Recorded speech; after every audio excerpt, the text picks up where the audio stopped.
Hello students, how are you? Hope all of you are fine at your home. I am Mrs. Manpreet Kaur, your geography teacher from your California Public School. Yes, dear kids, we are doing the 7th class 8th chapter. Its name is Energy and Power Resources. And in the previous video, we have to discuss about the wind power. So today we have to discuss about the non-renewable energy resources. What are non-renewable energy resources? Non-renewable energy sources are those energy sources which have limited reserves, and cannot be renewed, जो renew नहीं हो सकते. That type of resources we have to call the non-renewable resources. All those resources of power or energy which have limited reserves and cannot be renewed, that resources are called the non-renewable, or we can say that conventional sources of power and energy. Coal, petroleum are non-renewable sources of power. So these are also called the fossil fuels and take million of years to form. और इन्हें हम क्या कहते हैं? कोल और petroleum को fossil fuels, और उसे बनने में मिलियन ऑफ ईयर्स लग जाते हैं.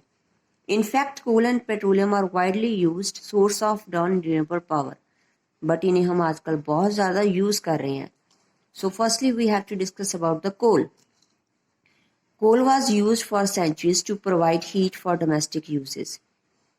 कहते कोल को हम यूज़ कर रहे हैं काफ़ी सेंचुरी से कि अपने घर को डोमेस्टिक यूजेस के लिए. In the 18th century, coal was used to produce steam power and thus became the basis of the industrial revolution of the Europe. और कहते हैं इंडस्ट्रियल रेवोल्यूशन का बेस बन गया. Coal remain more efficient fuel for running. Factories को चलाने के लिए, रेलवे लोकोमोटिव्स को चलाने के लिए we have to use the coal. Now we have also use the coal to generate electricity. Next is that electricity we have to call the thermal electricity. Coal which we mine today was actually found million of years ago in the swampy region due to the decomposition of plants and organism.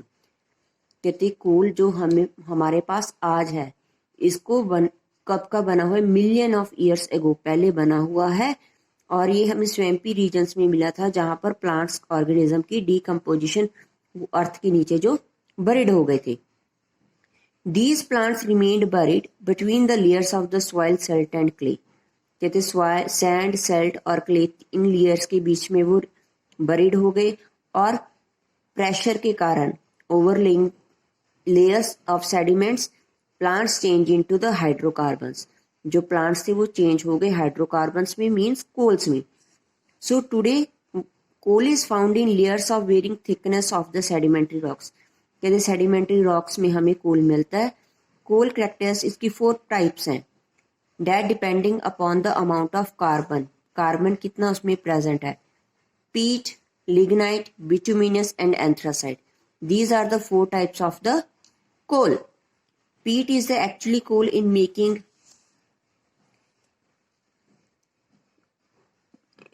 जो peat है वो actually में कोल है जो चीजें बनाने के लिए हम यूज करते हैं विद लो कार्बन कंटेंट. उसमें कार्बन बहुत ज्यादा कम होता है. While anthracite variety with 90% of the carbon. कहते हैं एंथ्रासाइड जो लास्ट है उसमें 90% कार्बन प्रेजेंट है, and of the carbon is the best quality of coal. और ये कोल की क्या बेस्ट क्वालिटी है? Anthracite. Methods of coal mining. Nature of the coal occurrence. Coal कैसे मिल रहा है, थिकनेस कितनी है, और कौन सी टाइप हमें मिल रही है. इन 3 चीजों को देखकर we have to start the mining of the coal. So next is mode of operation. कैसे उसे हम फाइंड आउट कर रहे हैं. Basically coal is either mined on the surface और डीप अंडरग्राउंड. जो सरफेस के ऊपर लेयर भी होती है और अंडरग्राउंड भी हमें मिल जाता है. Next, distribution of the coal is not uniform on the earth. कहते अर्थ के ऊपर यूनिफॉर्म नहीं है. यूनिफॉर्म मतलब हमें सभी प्लेसेस के ऊपर कोल नहीं मिलता. चाइना लार्जेस्ट प्रोड्यूसर है कोल का वर्ल्ड में, और जो अदर कोल प्रोड्यूसिंग कंट्रीज है USA, Russia, Australia, South Africa, India, Ukraine and Indonesia. These are the main countries where coal is produced. Main coal mining areas India में कौन से हैं? जायरिया, रानीगंज, गिरिधर, बकारो, कोबरा, धनबादा, तलाचर, सिंगरौली, प्रेजेंटली जो छत्तीसगढ़ है वहां पर हमें सबसे ज्यादा इंडिया में कोल मिलता है. So hope all of you have watched the video carefully and do the assignment later to this video. So take care. Bye bye.